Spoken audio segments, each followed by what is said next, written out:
2023. Welcome to this afternoon's Energy and Environment Committee meeting. Mr. Clerk, will you please call the roll? Certainly, Madam Chair. Councilmember Yaroslavsky. Here. Councilmember McOsker. Here. Councilmember Rahman. Councilmember Blumenfield. Councilmember Hernandez. Here. We have 3 members in a quorum, Madam Chair. Thank you, Mr. Villanueva. We've established a quorum. Colleagues, today we have 5 items on the agenda, including 1 item continued from our previous meeting. We'll hear verbal reports on items 1 and 2. I understand there are questions or comments on items 3 and 4, and we need to clarify a technical point for item 5. So no items on consent today, and we'll move directly to public comment. Mr. Villanueva, could you please read the call-in number for the public? Certainly, Madam Chair. Members of the public who would like to offer public comment on the items listed on the agenda should call 1-669-254-5252. Again, the number is 669-254-5252 and use meeting ID number 160-134-4959. Again, the meeting ID number is 160-134-4959, and then press pound. Press pound again when prompted for participant ID. Once admitted into the meeting, press *9 to request to speak. And Madam Chair, for the record, I just wanted to acknowledge that I am also here. Excellent. So we're now ready to receive comments by the public. Ms. Cadigan-Hurd, can you please read instructions on how to give public comment? Thank you, Madam Chair. To members of the public calling in, when it is your turn to speak, please state which of the agenda items you'd like to speak on.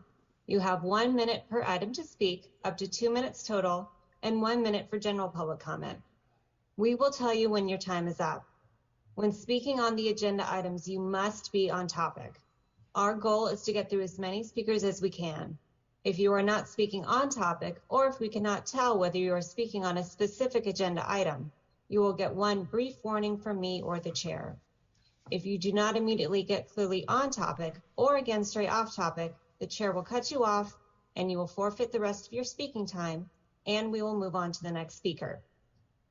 Please press *9 to request to speak.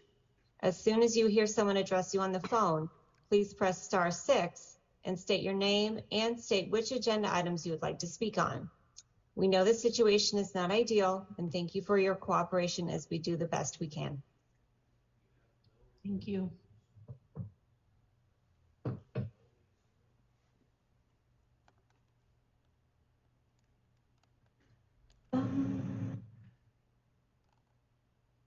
Sorry, it's on Zoom. It's not showing the ability to unmute. We can hear you, Rebecca.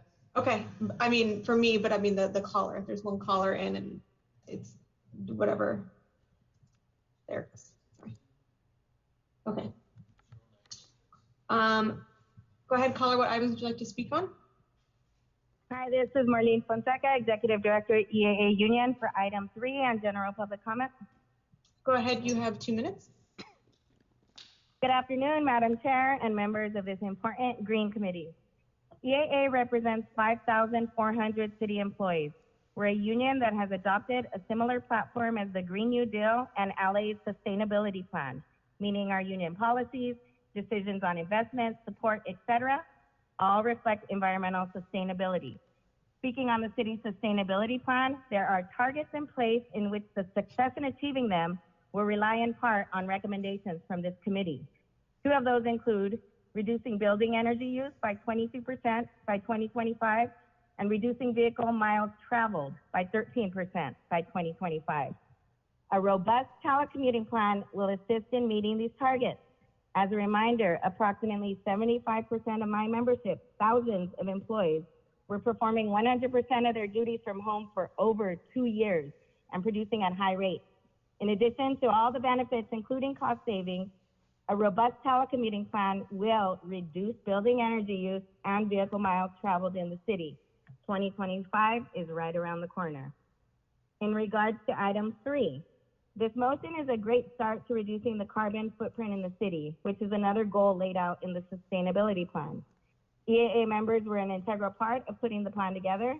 My members include the transportation planners, many that are on the team tasked with electrifying not just Griffith Park, but all city-owned buses. We're glad to see the efforts being expanded to city equipment.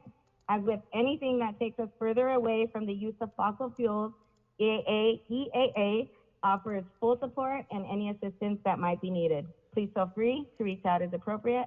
Thank you all for your great work and have a great day. Thank you. There are no other callers in the queue at this time. Great, thank you. We've now closed public comment. We're ready to vote on items. First, we'll take up item 5. This vote is to approve the February 17th, 2023 revised CAO report and receive and refile the February 13th, 2023 report. I move approval, and without objection, Mr. Clerk, would you please call the roll and tally the votes? Certainly, Madam Chair. Councilmember Yaroslavsky, Yes. Councilmember McOsker, Yes. Councilmember Rahman, Yes. Councilmember Blumenfield, not present. Councilmember Hernandez. Yes. You have 4 votes, and the item is approved as amended. Let's go to item 3. CLA, please read the item into the record. Yes. Item number 3, the motion, Rahman Hernandez, relative to the transition of city maintenance and transportation operations in Griffith Park to zero emission, identification of a path to electrify, phase out or otherwise decarbonize city-owned equipment powered by gasoline engines, including lawn, garden, and maintenance equipment, non-emergency city-owned vehicles that operate within Griffith Park, and any other equipment powered by diesel or gasoline engines. Thank you. Councilmember Rahman, would you like to open the discussion on this item? Yeah, I mean, this is just a motion that I would love for this committee to support. I think it's a fairly straightforward motion here. Griffith Park is, I think, the crown jewel of the city's park inventory. It's enormous. It's the largest park in the city. It's a hub for wildlife. It's home to the zoo. It's home to the observatory and wonderful hiking. I think there is a chance that we have, because it's such a large park, because we spend so much of our resources here in the city maintaining it and making sure that it's a place that's really welcoming for the entire city, not just for the neighbors of that particular park. I think there's an opportunity to have it be a role model for how we respond to our city's infrastructure. There are neighboring cities like South Pasadena who have taken steps to move their park maintenance away from gas-powered maintenance equipment and automobiles, and I think we have an opportunity here to do the same thing. On a personal level, I think I was appointed to serve on the AQMD last year, and I've learned so much about the impacts of diesel and gas-powered equipment, how much regulation goes into it, because it has to, because of how toxic these fumes are. And one interesting fact is that apparently running a diesel-powered leaf blower for 1 hour emits as much as a drive from here to Vegas and back. That's a lot. That's a lot of emissions. And so we have an opportunity, I think, to rethink how that park is being maintained and to use it as a showcase for how we do everything in the city. So I'm hopeful that this committee will be supportive of this effort and that we can use it as a learning point from which to expand our work throughout the entire city's park infrastructure. Thank you. Great, I totally agree. I'm really excited to start with Griffith Park and then hopefully expand it system-wide and bring some of those AQMD dollars to the city for some of this work. Hell yeah. Lots of buckets of money there, so let's tap it. Okay, thank you. Let's close the item and call the roll unless any of my colleagues have anything to add. Not seeing any. Let's call the roll. Councilmember Yaroslavsky, Yes. Councilmember McOsker, Yes. Councilmember Rahman, Yes. Councilmember Blumenfield, absent. Councilmember Hernandez. Yes. We have 4 ayes and the item is approved. Awesome. Look at us moving along. Okay, let's go to item 4. CLA, please read the item into the record. Yes, item number 4 is the Board of Water and Power Commissioners Report, City Attorney Report, and Ordinance relative to Board Resolution number 023118, which approves the quitclaim of 15 Los Angeles Department of Water and Power real estate distribution easements. Thank you. I just learned that the wrong meeting is being streamed on YouTube. I don't know if that's something that can be fixed, but apparently the Rules Committee is being streamed under our name. So if people are not getting what they're there for. So I'm looking at a screen full of faces. I'm hoping somebody could fix it. In the meantime, let's move on. I understand Councilwoman Hernandez, you have a question on this item. We have Adriana Rubalcaba from DWP on the line to answer questions. Adriana, are you there?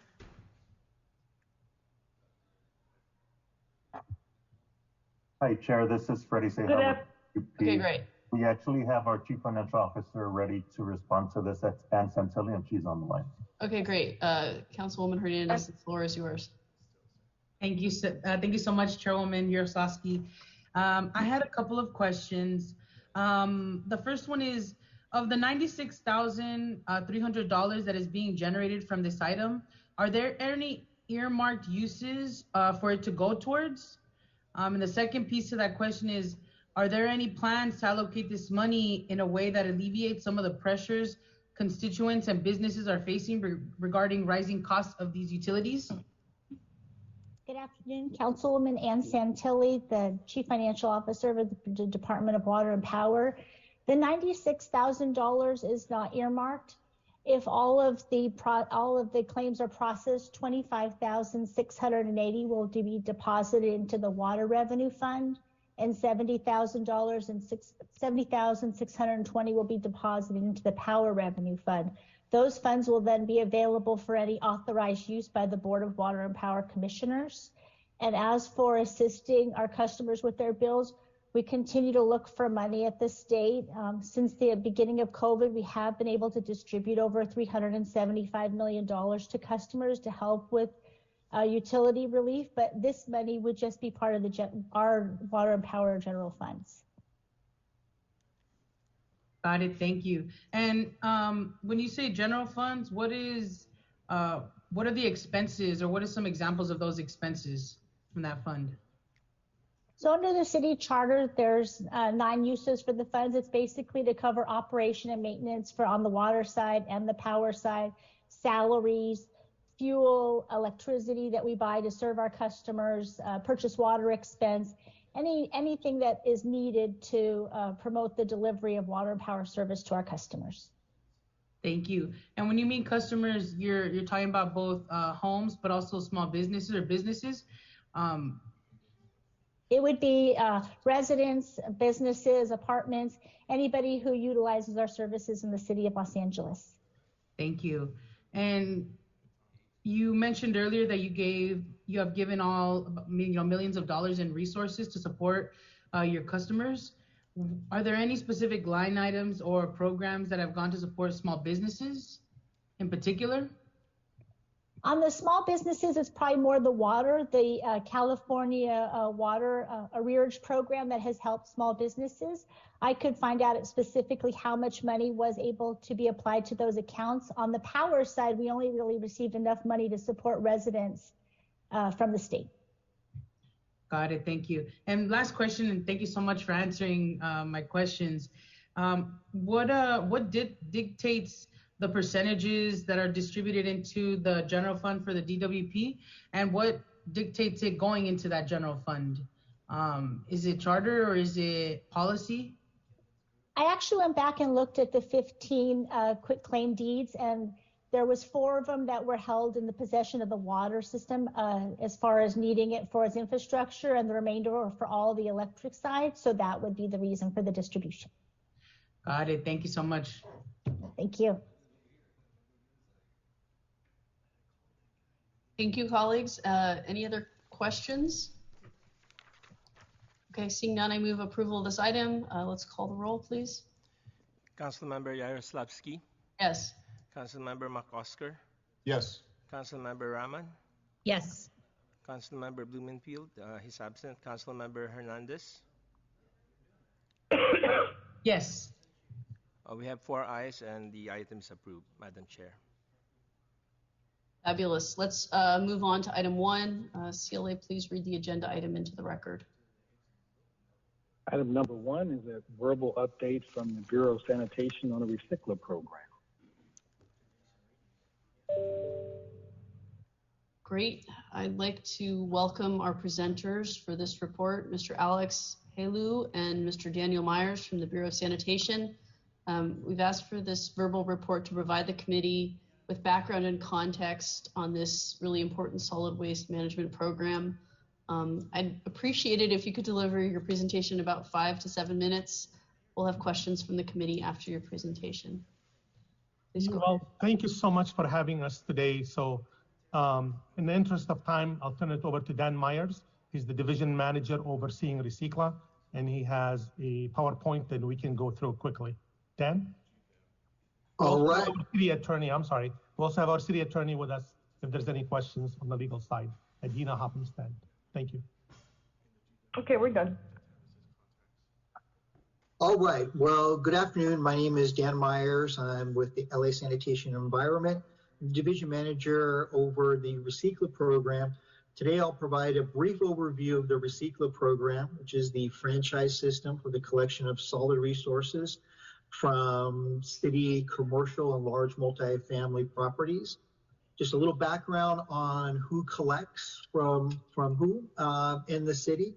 LA Sanitation provides collections to all single-family and multifamily, all single-family duplexes and multifamily properties that are less than 4 units. I'm sorry, Dan, we don't see the presentation. Sorry. Oh, well, let me start over again. Sorry. Oh, I have to hit share. There we go. I'm sorry.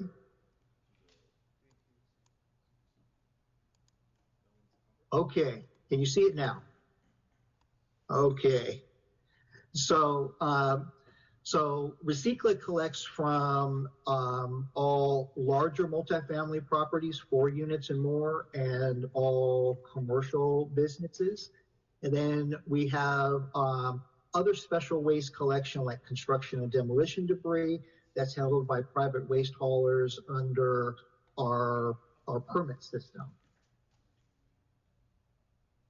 Okay, just one moment. The Recycla program began with a council motion directing, I'm sorry, Alex, did it change slides? No, it did not. Okay. All right. We will do this again.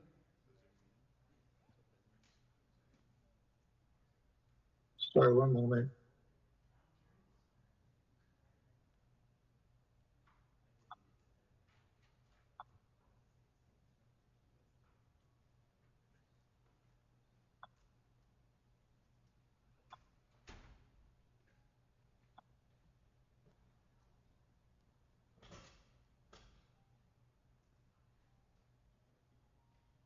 Okay, we can see now, Dan. Okay. All right. So quickly, the Recycla program was a program began with a council motion for LA San to explore the benefits of a commercial waste system for large multifamily and commercial properties, as opposed to a permit system that was in place at the time. As a result of a very long process of evaluating the benefits of the various types of collection systems, the limitations of the existing system were clear. To address these issues of the previous system, the mayor and city council approved a number of goals to be included in the new system. These goals ranged from meeting the city's zero waste goals to ensuring a reliable infrastructure to transfer and process all the solid resources in the city. All of the approved goals are included in the Recycla contracts. The city established 11 separate collection zones to allow for close monitoring and long-term competition, and to diversify investments and development in infrastructure. Contracts were established with 7 service providers collecting from one or up to 1 to 3 collection zones. To note that CalMat Services was awarded the East Downtown Zone. They recently sold their company to Athens, so Athens has assumed collection in that zone and is now collecting from 4 separate zones. The Recicla contracts were approved in January 2017 and have an initial 10-year term expiring in January 2027. And the contracts have 2 5-year renewal options.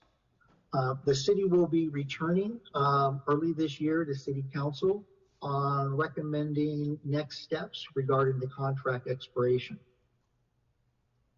As you can see, we're well underway to help the city reach many of its goals. In total, the RSPs are collecting 1.3 million cubic yards of blue bins every month, which equates to over 10,000 tons of recyclables collected a month.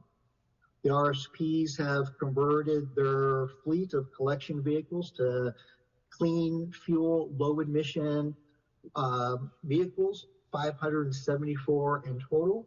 They've invested in infrastructure and have provided over $3.5 million in support of food rescue and material reuse. I'll touch on some of the other goals of our program throughout the presentation. Another goal of Recicla is to provide all businesses, commercial, industrial, and large multifamily customers the ability to comply with the state's many regulations. These regulations include AB 341, which is a mandatory commercial recycling, AB 1826, which is a mandatory commercial and multifamily organics recycling regulation, and the most recent regulation, SB 1383, which among all the many requirements requires all residential properties, single family, multifamily, and all businesses to subscribe to organics programs. As shown here, most of the Recicla customers are now compliant with AB 341, and the RSPs are working with businesses to expand organics collections to comply with AB 1826 and SB 1383. Yet another goal of Recicla is to meet the city's zero waste goals of 90% diversion by 2025. The Recicla contracts require the RSPs to reduce their disposal by 65% or 1 million tons annually. On the way to reaching their 65% reduction goals, the Recicla contracts have 2 measurement years in which the city will measure each RSP's disposal against their contractual requirements, and will assess liquidated damages if the annual landfill reduction requirements are not met. The first measurement year is 2022, and the second is 2024. LASAN is still compiling the tonnage data for the first measurement year, and will return with an update to this committee on the 2022 landfill reduction targets and our trajectory to meet the 1 million ton reduction. The Recicla contracts require the RSPs to engage with their customers, provide outreach and education to promote the requirements and benefits of proper recycling. The RSPs communicate with their customers in a variety of fashions, including online education, social media, on-site evaluations and trainings known as waste assessments, newsletters, and through special training events. To date, the RSPs have performed nearly 155,000 waste assessments, have sent over 1 million newsletters, and have participated in over 4,300 special events. It's important to note the RSPs have also provided support to their customers during the COVID pandemic through a variety of actions, including the implementing the multifamily rate increase deferment program. The facility certification program is one of the cornerstones of Recicla, helps ensure that facilities that accept solid resources collected through the Recicla program are aligned with and meet the city's goals. These goals include, but not limited to, the focus on protecting worker safety, public health, and the environment, ensuring safe and proper operations, the optimization of material handling, and processing to divert solid waste materials from landfills. To date, the city has certified 41 solid resources facilities. LA San maintains an inspection group specifically to support Recicla. These inspectors are our eyes and ears in the field, and they're often our liaison to our customers. The Recicla inspectors ensure customers have adequate service and help resolve any problems related to Recicla service.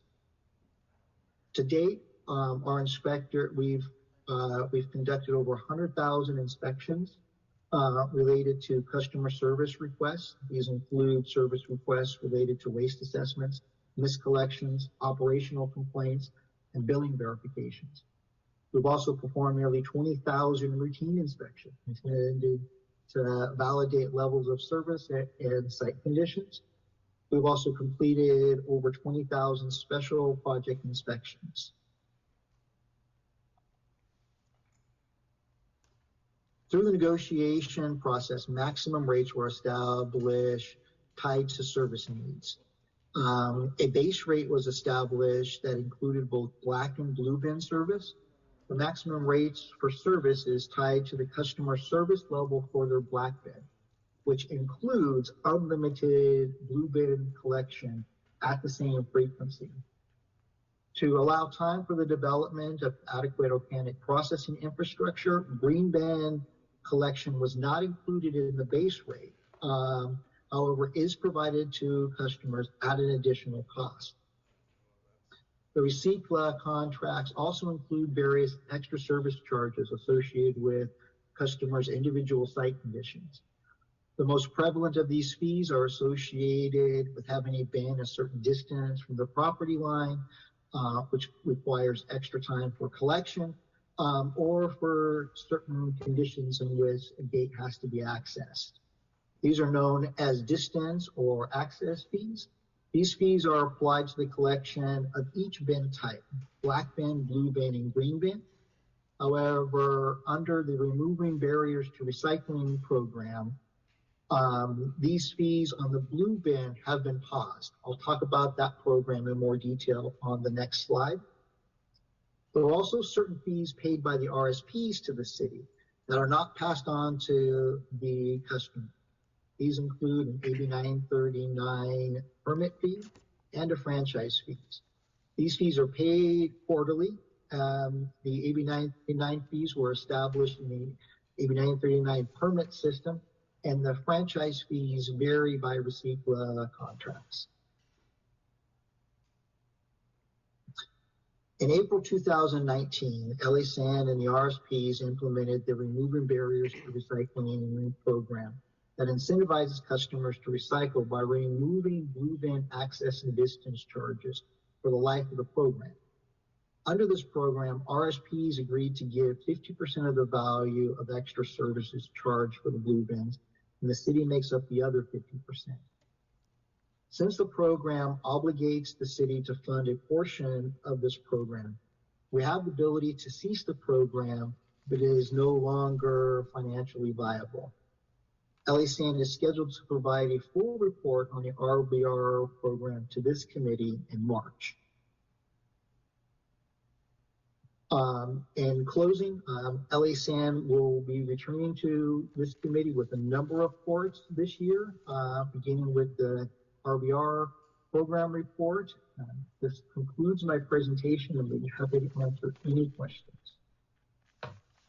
Thank you very much for that presentation. I have a couple of questions. Broadly speaking, what are the biggest changes to the solid waste management industry as a whole since the start of Recicla that we should consider as we begin assessing whether to extend the program? You know, I I would say it really has been a dynamic shift in really meeting a lot of the environmental goals that the city has established, but also giving us the ability to comply with state regulations.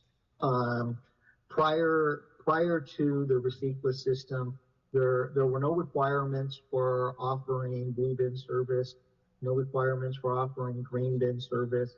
We did not see commercial customers recycling.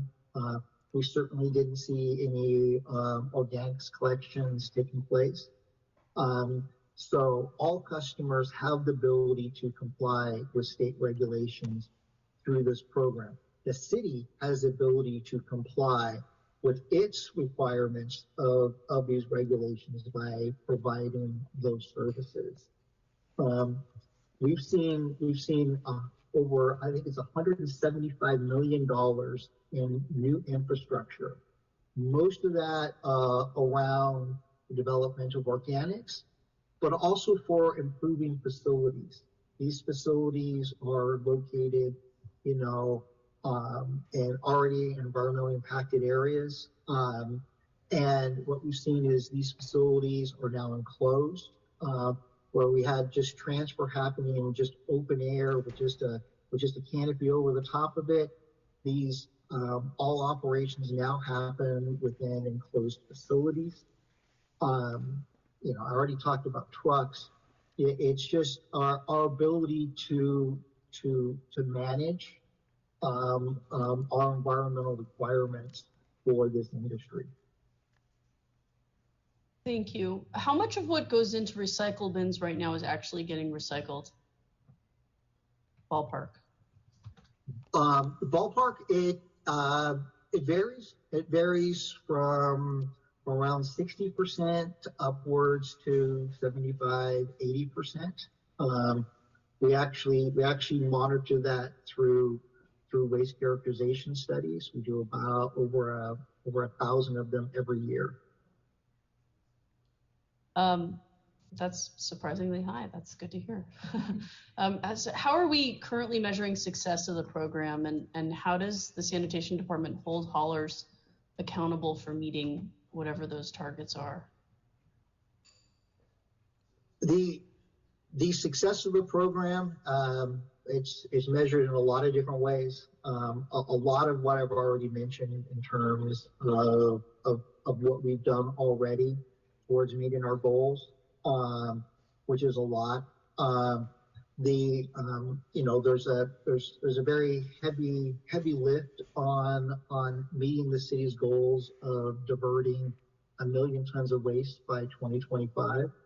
And we'll be talking about that and what our trajectory looks like to meet that. But we monitor our RSPs very, very closely. We actually have all customers with any questions or concerns, they actually contact LA Sands Customer Affairs Center. So we have the ability to track every request or comment or concern of our customers, and the ability to track how our RSPs are recycling service providers, track how our RSPs respond to those. And if they don't respond to them, per the terms of the contract, there's 2 pages of liquidated damages that we can assess if they don't perform per the contract. And that's liquidated damages every month. And are those damages tied to diversion targets and whether or not diversion targets are being met? I mean, how do diversion targets play into how you assess success of the program? And my understanding is that we're not meeting diversion targets. So the answer to your question is yes, there are liquidated damages associated with not meeting the diversion targets.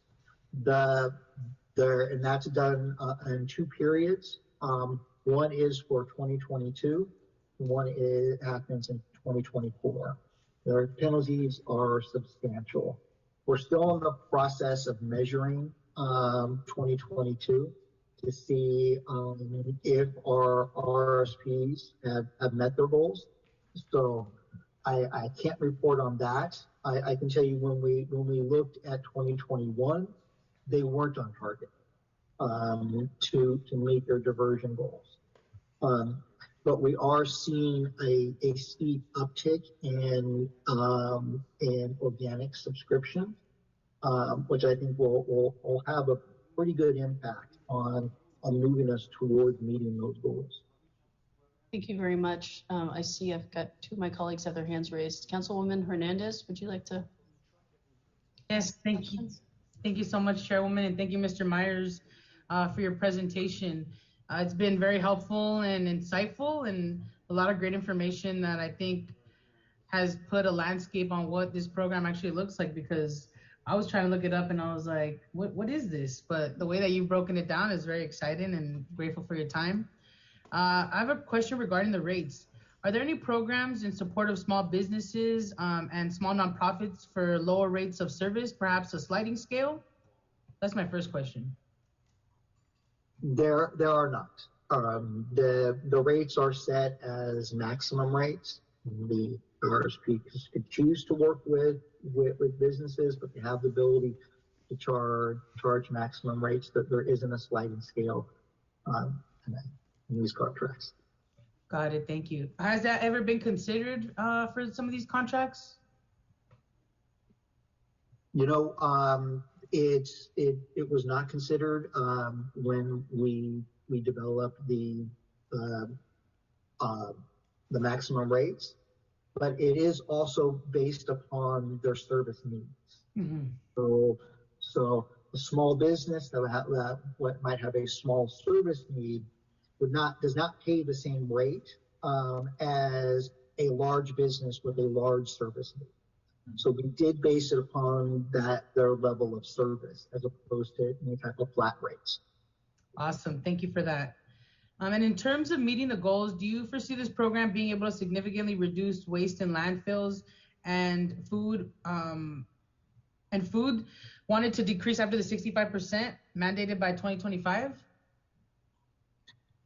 You know, quite honestly, I believe that getting to the 65% diversion, the 1 million tons by 2025 is going to be extremely difficult.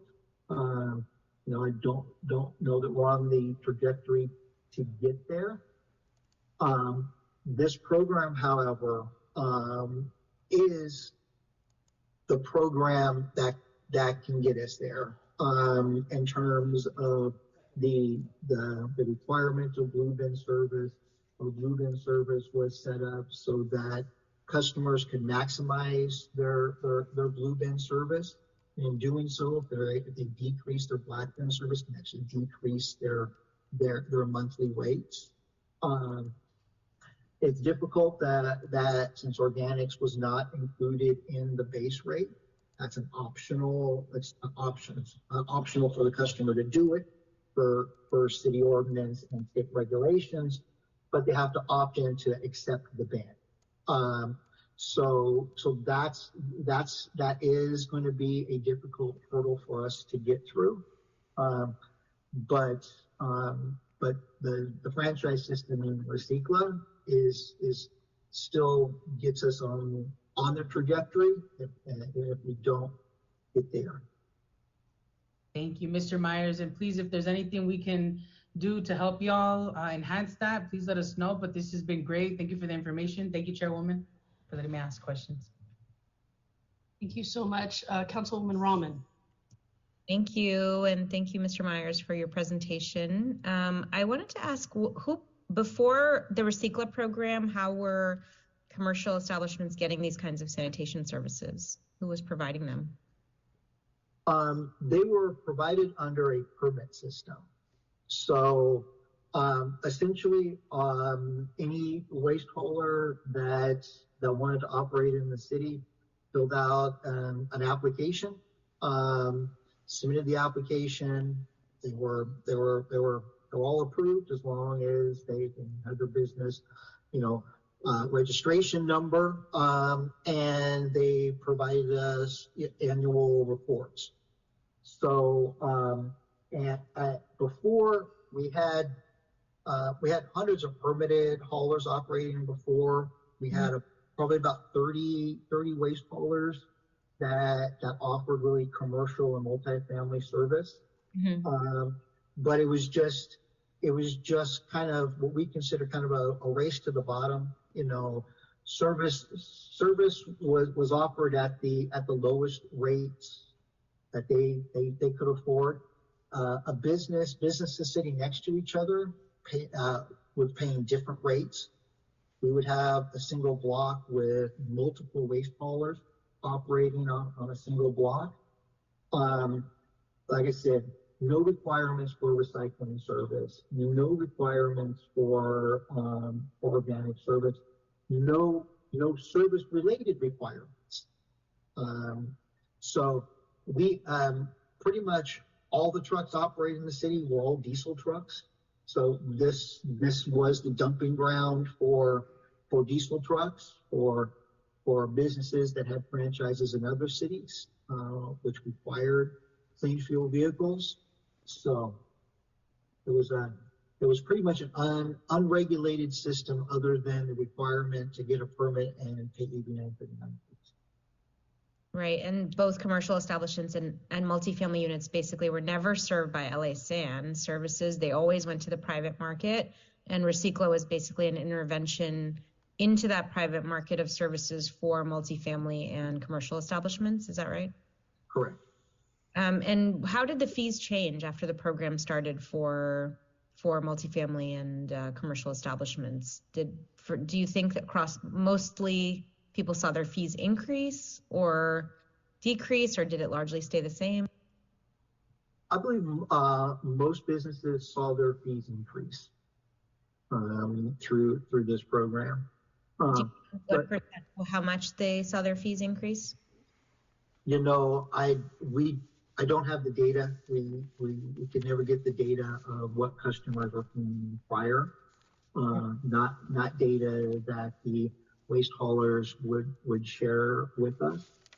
But you know, most businesses reported that their fees did increase. I do want to note that they were also being provided more service. So their fees increased, but they didn't have a collection of a blue bin prior to the program. Right. So there's not apples to apples. Yeah. Do you have a sense of how they compare? Like, for example, so one of the reasons I'm asking is because we have a lot of condos in our council district. And condos pay the Recicla fees versus, you know, I live in a single family home and I pay LA Sands fees. So do you have a sense of what my costs are as a single family home resident receiving LA Sands services versus what a condo owner, a single condo family might be paying for their services? I don't, I'm sorry, Councilmember, I don't have that comparison. I can follow up with you with that. Okay. And do you have a sense of how much fees have changed over the past few years for these customers of the Recicla program? Have they gone up? Have they stayed the same? So the Recicla contracts contain annual rate adjustments.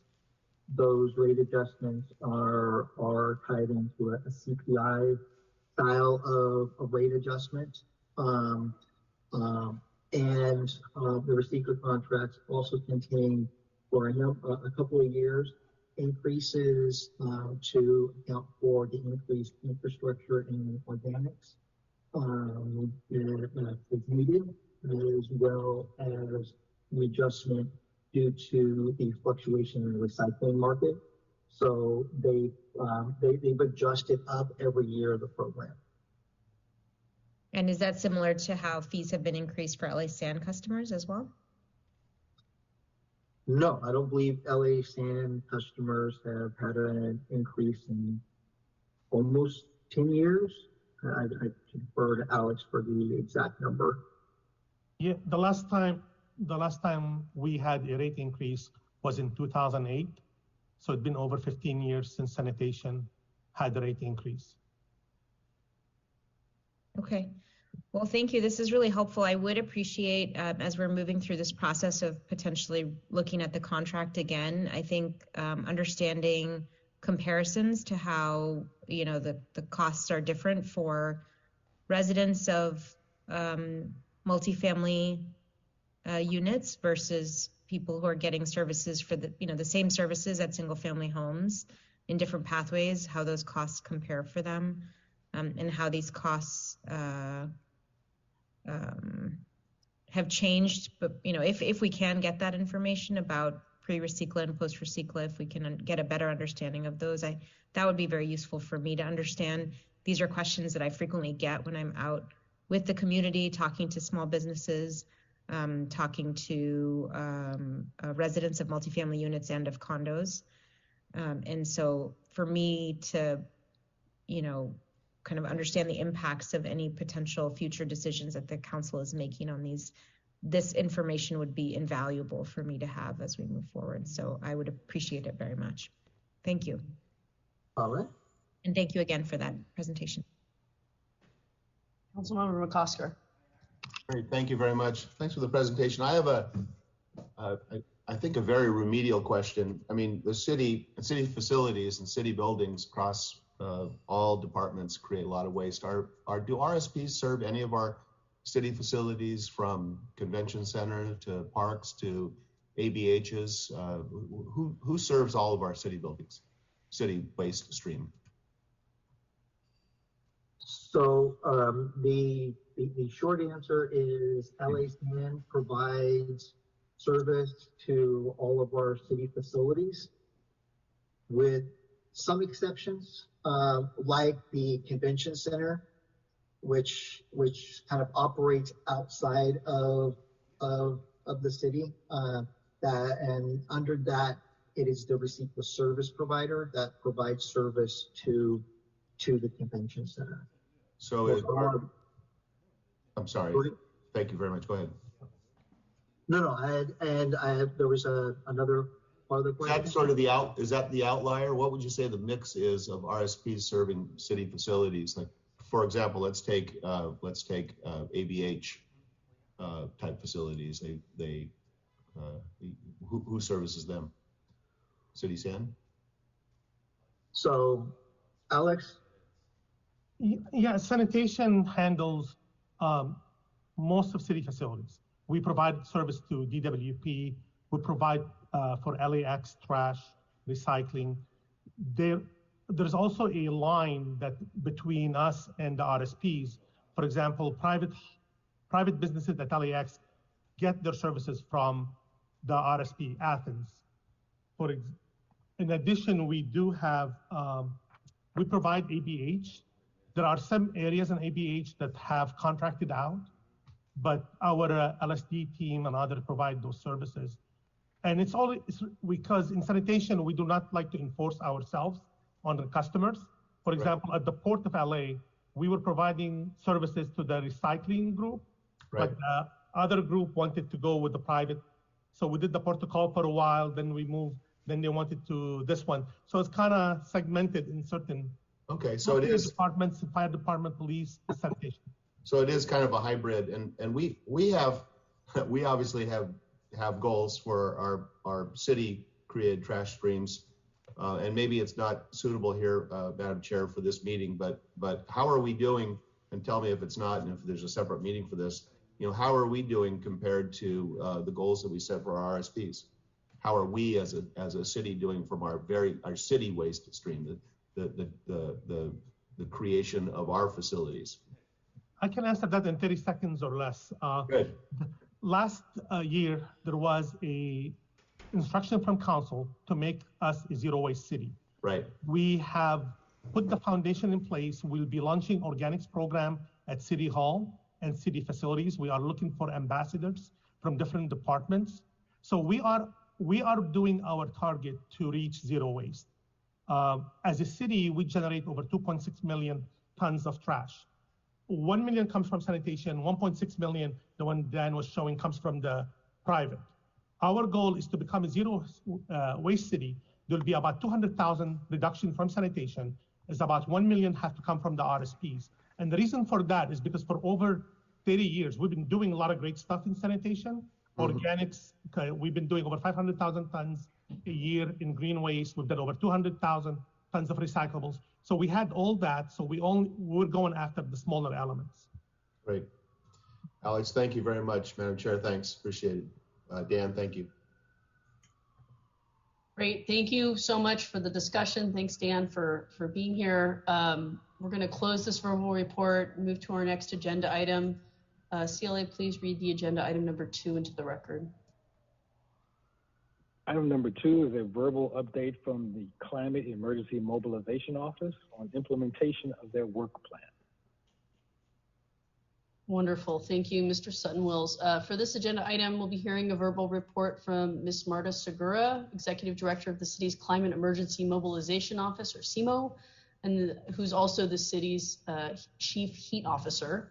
The Climate Emergency Mobilization Office was established to catalyze collaborative and equitable climate solutions across the city. Ms. Segura, thank you for joining us today to provide an overview of the work and share with us about your innovative model. Please go ahead.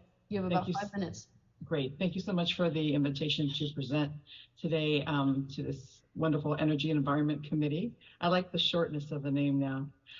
So yes, as you stated, our focus is to advise and catalyze, equitable climate policy for the city of Los Angeles.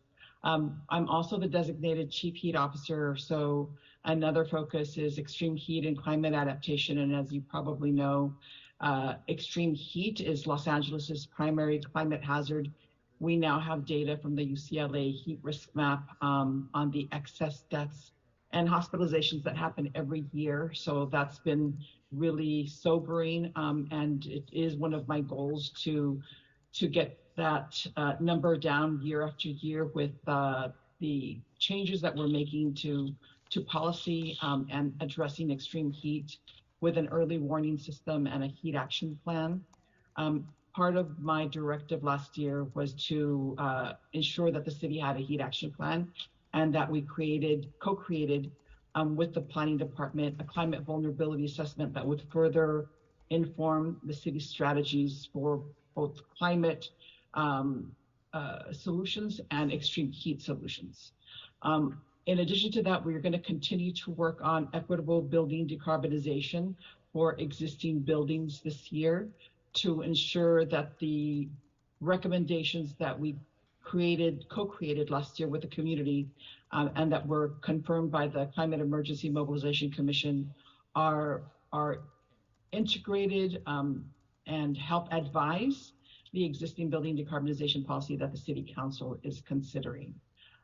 We also support alignment for Justice 40. Biden administration has wisely initiated a policy that basically requires cities to operationalize investments in their most pollution burdened communities to no less than 40% of those investments. So Los Angeles has made some great strides. As you know, we now have the citywide equity index, and CMO's role in that is to ensure that we have more granular climate equity metrics in the equity index so that we can measure from period to period whether we're making progress with those investments.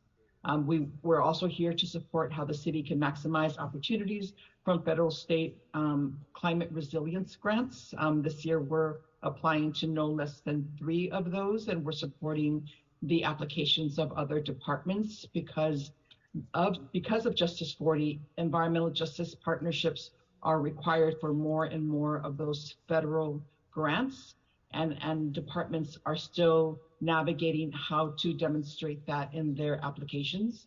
The CAO's office has been amazing though, and they've been really helping us and other departments ensure that that requirement is met. We're also co-creating a strategic roadmap for the Climate Emergency Mobilization Commission. And as you know, the Climate Emergency Mobilization Commission was established with myself as its executive director because it highly represents the frontline communities in the city of Los Angeles. 7 of its members represent those frontline, historically disinvested communities. It has labor, it has youth, It also has indigenous community representation and climate experts. And the purpose of that commission is to ensure that the voices of the community are reflected on that commission, who then advises the city council on policy issues like building decarbonization and extreme heat and others. This year, we have no less than 16 directives from city council. We're currently working on 4 report backs that have, from advising the Bureau of Engineers on equitable community engagement strategy for building decarbonization, to advising the Department of Water and Power on sustainability practices with its strategic long-term resource plan. And all of these are daunting tasks, but because we've been embraced by the various departments that we're working with, I think it's been not only rewarding for us, but we're definitely making progress on all of those reports, which you will see in this committee as soon as we get them back to you. And in terms of programs, in March, we launched the Climate Equity LA series. We had it last year. This will be our second Climate Equity LA series. In end of May, we're launching LA's heat relief campaign. We're partnering obviously with the various council districts, businesses, nonprofit organizations, LA County, and the LA Regional Climate Collaborative to ensure that it is part of LA's early warning system for extreme heat, so people are more knowledgeable of the heat season, the dangers that it implies, because the heat waves are not just longer, but they are more frequent, and they last from mid-June to mid-November. So the summer has changed. It's no longer just in the summer, it is heat season, and we will include really creative social media graphics that we will share with all of those partners. And I think, I'm not sure you can see I'm sure you can't see my presentation, but this year we're excited to begin working with the planning department, like I said earlier, on that climate vulnerability assessment. We believe it will not only help inform the city's climate action and adaptation plan, but it will help centralize that information in the LA's Green New Deal, because that needs to reflect the data that we create with the planning department in that climate vulnerability assessment. We're also going to use it for our heat action plan to make sure that that data is reflective of the climate equity metrics that we will be creating. The other area that is interesting, as a role of Chief Heat Officer, I'm involved with the Mayor's Office of Public Safety and the Emergency Management Department to create to augment our cooling centers. Last year, we were able to offer not only the 16 augmented cooling centers offered by Rec and Parks, but the 73 that are offered by city libraries. The city's also invested in nonprofit organizations to create these resilience hubs. And this year, fortunately, the state of California and the federal government are providing additional funding for cities and nonprofit organizations to improve, augment, retrofit these cooling centers and resilience hubs. And CMO is embarking on research to identify the most vulnerable areas in LA to ensure we fill those gaps, that we have cooling centers where they're necessary, because we have lots of data that demonstrates that cooling centers do save lives and they're most used in the disadvantaged communities. We want to make sure that the city has an equity-focused decarbonization plan. So we're working closely with the Bureau of Engineers and the Mayor's Office and other departments to ensure that we do that. And of course, part of our vision for building decarbonization is to decarbonize the buildings that will have the greatest impact and improvements on health disparities for the communities that have been historically disinvested. And I've gone from one staff member, which was me in February of 2021, to now having 5 staff members. I have a deputy of operations, a climate policy analyst, a budget and logistics analyst, and commission executive assistant. Later this year, we hope to be hiring a deputy heat officer, as well as a communications staff member. So I think that generally is my overarching presentation, and I'm here to answer any questions. Thank you so much. I just have one quick question for you about the Climate Equity LA process. How are you measuring success with Climate Equity LA, and what's next for the findings that have come out of it? So the Climate Equity LA series is a series of last year virtual events because of the pandemic. This year we've integrated focus groups and community assemblies. The way that we report on that is we integrate those voices into reports like the Community Climate Resilience Report, the Equitable Building Decarb Report, and all of the analytics are in those reports, who participated, what they said, and then they're presented in a final format to the commission and to the council. So that's sort of how we measure success from the Climate Equity LA series, is ensuring that we are tracking participation, tracking engagement, analyzing the trends of what people are recommending and saying for those particular policy areas, and then folding it into a report that can further advise the city on what the community is asking for in its policy recommendations. Okay, thank you. Councilwoman Hernandez, I see your hand is raised. Thank you, Chairwoman. Director Segura, so wonderful to be in this space with you. I've known you for many years and excited that you're leading this work and such important work for the city of LA. You mentioned a strategic roadmap and its collaborative approach. Could you explain the buckets of stakeholders you will be involving, and what are areas of focus for this roadmap? Great. The strategic roadmap that we will be creating with the Climate Emergency Mobilization Commission will include communities from environmental justice, housing justice, criminal justice, economic justice, and most of those organizations are already very involved in the coalitions that we reach out to. And then this year in our focus groups, we're also reaching out to more immigrant organizations, be they Asian, Latino, or Black. We're also reaching out to more indigenous groups, worker-based groups, and economic justice groups.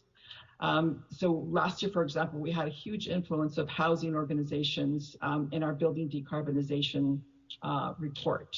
And this year, we realized that we didn't have as many youth as we would have wanted to, or workers as we would have wanted to. So we're trying to fill those gaps of voices by doing more extensive outreach and focus groups and one-on-one events.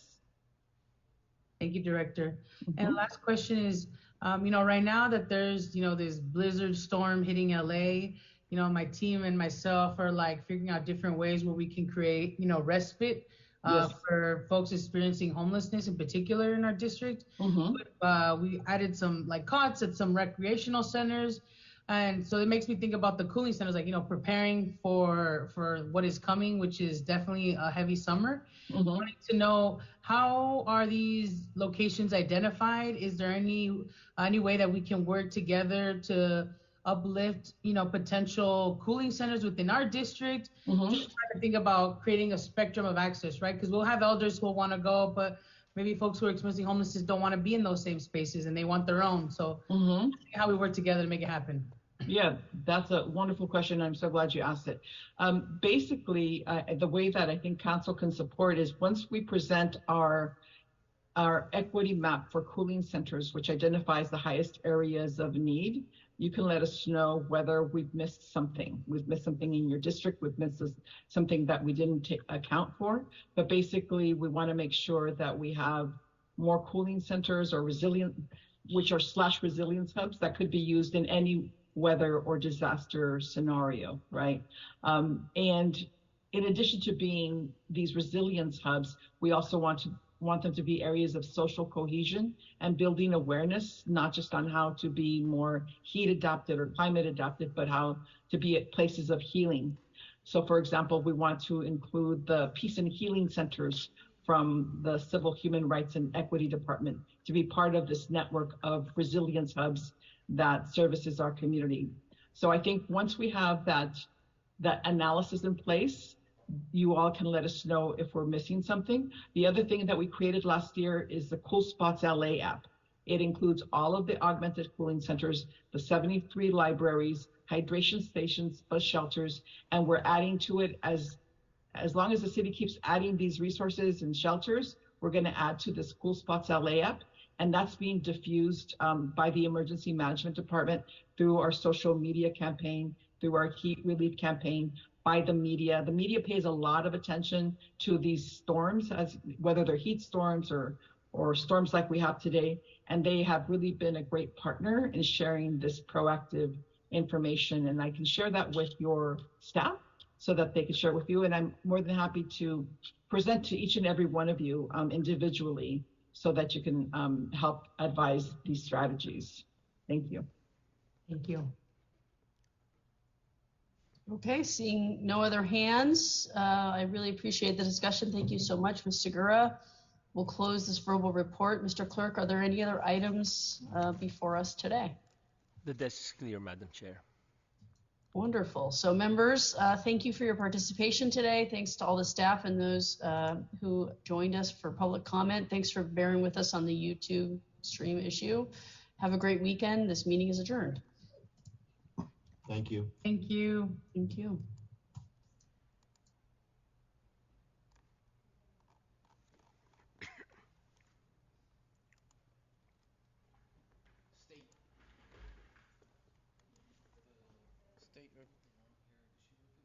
Yep.